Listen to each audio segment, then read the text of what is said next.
안녕하세요. 김건우 목사입니다. 8월 28일 수요일 아침입니다. 매일 성경은 지난 25일 주일에 예레미야서 묵상을 마치고 26일부터 8월의 마지막 날인 31일까지 시편 105편과 106편을 묵상하도록 구성되어 있습니다. 105편은 45절, 106편은 48절로 구성된 두 편 모두 짧지 않은 시편인데요. 두 편 모두가 지나온 역사를 회고하며 교훈을 주는 교훈을 위한 역사적인 시편으로 분류할 수 있습니다.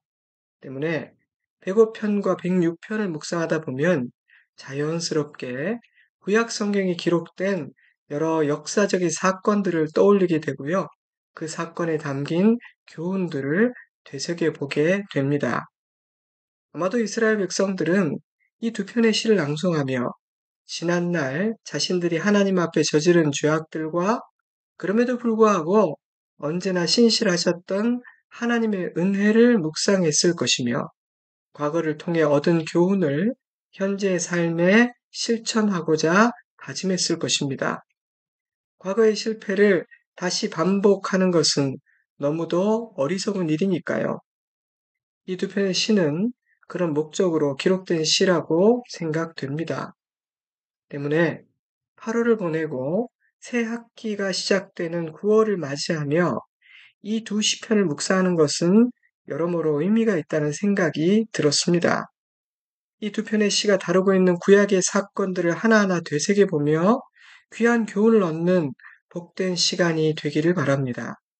내 삶의 여정을 되돌아보며 어떤 교훈을 주셨는지를 생각해보면 더 좋겠습니다. 그런 묵상과 성찰을 통해 2024년의 남은 시간을 더 잘 살아낼 수 있으리라 믿습니다. 아멘. 오늘은 한 절 한 절 자세히 풀지 않겠습니다. 여러분 각자가 이 두 시편을 한 절 한 절 천천히 읽고 묵상하며 나에게 주신 메시지를 받으시기 바랍니다. 오늘 저는 이 두 시편의 관계를 간단히 개관하고 106편을 짧게 나누는 것으로 수요 말씀 묵상을 마무리하고자 합니다. 오래전부터 많은 학자들은 이 105편과 106편을 한 쌍의 시로 이해했습니다. 읽어보시면 이해가 되실 텐데요. 두 시 모두가 구약 역사를 다루고 있으며 두 편이 다루는 역사에는 연속성이 있는 것처럼 보이고 두 시의 느낌도 비슷한 면이 있는 까닭입니다. 혹시 한 저자가 쓴 것이 아닐까 싶은 생각도 들 수 있지만 저자는 밝혀져 있지 않습니다. 아무튼 그런 이유들로 인해 이 두 시편을 쌍둥이 시편이라고 부르는 학자들도 있고요. 심지어는 원래는 하나의 시였는데 훗날 두 편으로 나뉜 것이라는 주장도 있습니다. 하지만 이 두 편 모두가 이스라엘의 역사를 회고한다는 점은 같지만 강조점에는 차이가 있기에 일란성 쌍둥이가 아닌 이란성 쌍둥이라고 말하는 학자도 있습니다. 105편은 하나님의 신실하심에 보다 무게를 두고 있는 반면 106편은 이스라엘의 신실하지 못함을 보다 강조하고 있기 때문입니다. 하지만 저는 더 깊이 들여다보면 106편 역시 하나님의 신실하심을 찬양하고 있다고 생각합니다.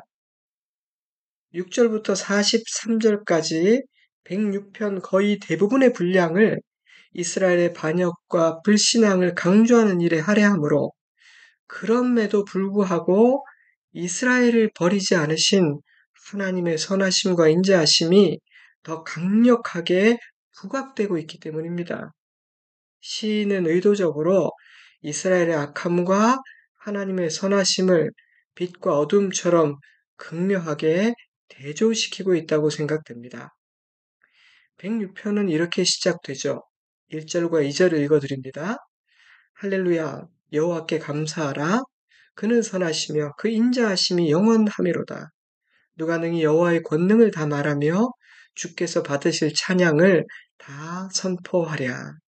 시인은 이스라엘을 향한 하나님의 선하심과 인자하심이 영원하다는 사실에 대한 감사와 찬양으로 자신의 노래를 시작합니다. 그 찬양은 그 누구의 찬양으로도 충족시킬 수 없을 만큼 우리에게는 찬양할 이유가 너무나 많다고 선포합니다.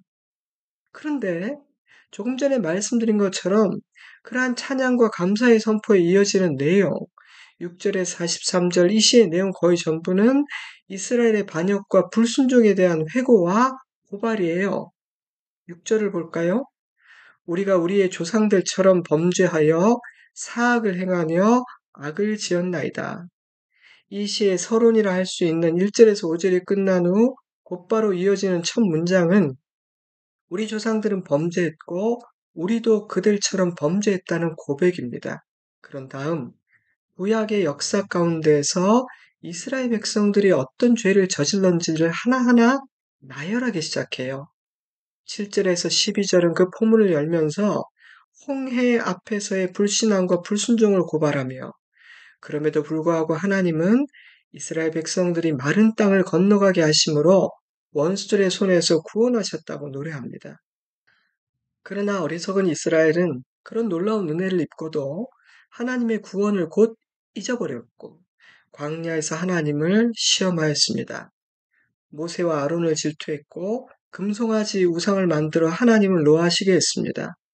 약속의 땅을 멸시하고 하나님을 원망하다가 광야에서 죽임을 당하였고 훗날 이스라엘 후손들에게 임할 엄중한 심판의 메시지를 받기도 했습니다. 그럼에도 이스라엘은 회개하지 않았을 뿐 아니라 부올의 바알과 연합하여 우상을 섬기고 음란을 행하여 하나님을 진노하게 만들었습니다. 큰 재앙이 그들 가운데 임하였는데 하나님의 사람 비느하스가 하나님의 진노를 대신함으로 간신히 구원받게 되었죠. 심지어 모세조차 무리바에서 인간적으로 행동하여 하나님을 노하시게 만들었고요. 가나안 땅에 들어간 후 이스라엘은 하나님의 말씀에 순종하지 않고 가나안 족속들을 진멸하지 아니하므로 그들의 행위를 배우고 그들이 섬기는 우상을 섬기는 자들이 되어버렸습니다. 하나님의 백성들과 가나안인들의 구별이 사라지고 모두가 가나안화 되어버린 것입니다.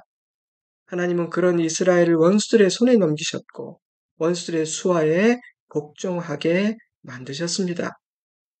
이렇게 이스라엘의 지나온 역사를 회고한 시인은 이런 결론을 내리죠. 43절입니다.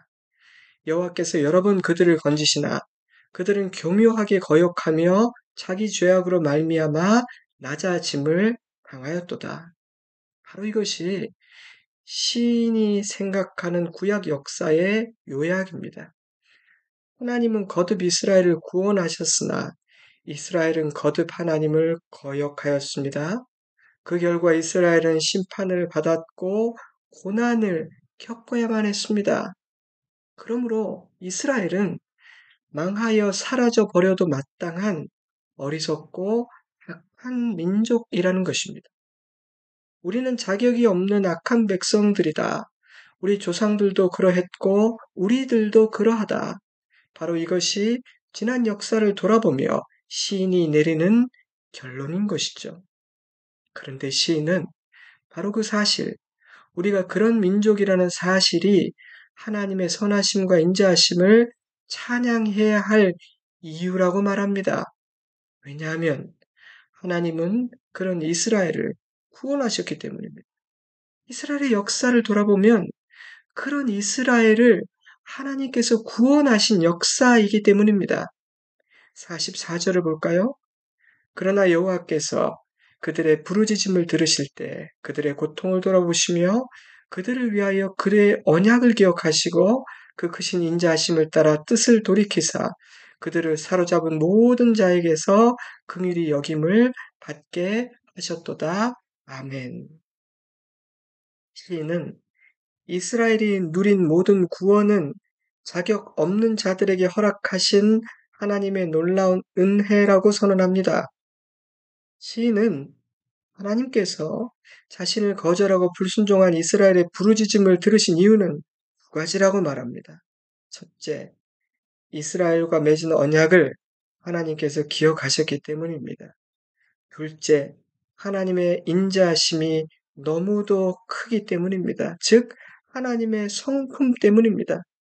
무슨 뜻입니까? 이스라엘이 구원받아 살아남을 수 있었던 이유는 이스라엘의 행실 때문이 아닌 하나님의 선하심과 자비하심 덕분이었다는 것이죠.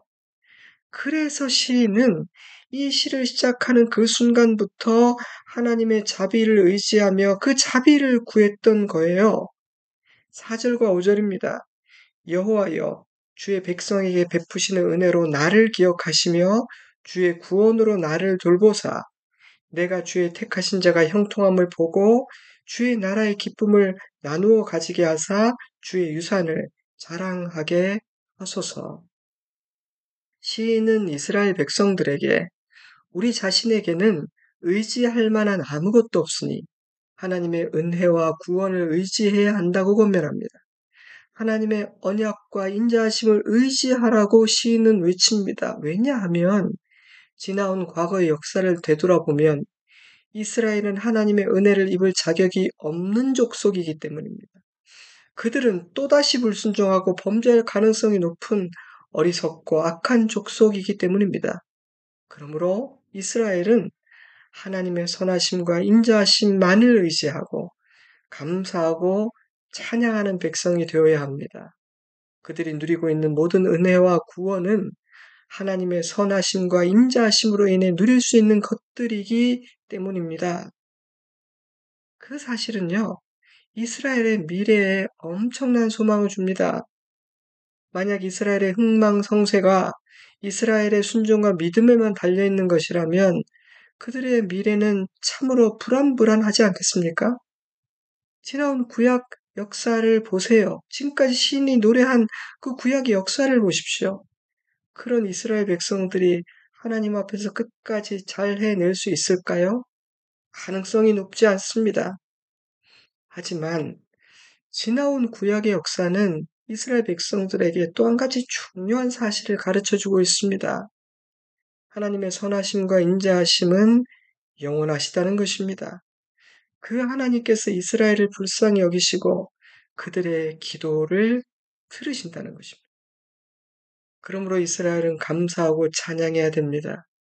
이스라엘은 고개를 쳐들어서는 안 됩니다. 하나님을 떠나서는 안 됩니다. 하나님의 말씀을 무시하고 불순종해서는 안 됩니다. 그래서 시인은 자신의 노래를 이렇게 마무리해요. 48절입니다. 여호와 이스라엘의 하나님을 영원부터 영원까지 찬양할지어다. 모든 백성들아 아멘 할지어다. 할렐루야. 사랑하는 여러분, 시편 106편을 읽고 묵상하며 어떤 생각을 하셨습니까? 저는요, 우리 각자의 시편 106편을 써보면 어떨까 그런 생각을 해보았습니다. 펜을 들고 써보아도 좋고 가만히 회상해 보아도 좋습니다. 나의 지나온 인생 여정을 되돌아보는 시간을 가져보십시오. 어떤 사건들이 있었습니까? 실패와 성공들, 실패와 성공들, 기쁨과 아픔들, 실수와 감사들, 이런저런 만남들과 수많은 사건들, 지난 시간들을 돌아볼 때 어떤 것들이 떠오릅니까? 그 시간들이 내게 남긴 메시지와 교훈은 무엇입니까? 하나님은 나에게 어떤 분이셨습니까? 하나님은 나를 어떻게 빚으셨고 어디로 어떻게 인도해 주셨습니까? 한번 가만히 생각해 보세요. 그리고 주시는 교훈들을 기록해 보시기 바랍니다. 많은 사람들이 과거를 통해 교훈을 얻지 못해 같은 실수와 실패를 반복합니다. 많은 사람들이 나의 어리석음과 실수에도 불구하고 원수들의 방해와 수많은 인생의 풍랑들이 있었음에도 불구하고 나를 지켜내신 하나님의 구원과 내게 허락된 하나님의 은혜와 사랑이 있었음을 깨닫지 못해 염려하고 두려워하며 살거나 엉뚱한 것을 의지하고 추구하며 살아갑니다. 감사와 찬양을 잃어버린 채로 살아갑니다. 우리는 어떻습니까? 오늘 함께 묵상한 시편 106편은 과거를 회고하며 교훈을 얻고 하나님께 감사하는 선양입니다. 과거를 회고하며 나의 미래를 어떻게 살아낼지를 선포하는 결단의 노래이기도 합니다. 오늘 이 아침 우리에게도 그런 노래가 있기를 바랍니다. 이 시간 잠시 기도하겠습니다. 내게 주시는 그 마음, 그 기도 제목을 따라 고요하지만 깊고 간절하게 기도하는 시간을 가졌으면 좋겠습니다. 저는 주일에 뵙겠습니다. 평안하시고 강건하십시오. 샬롬.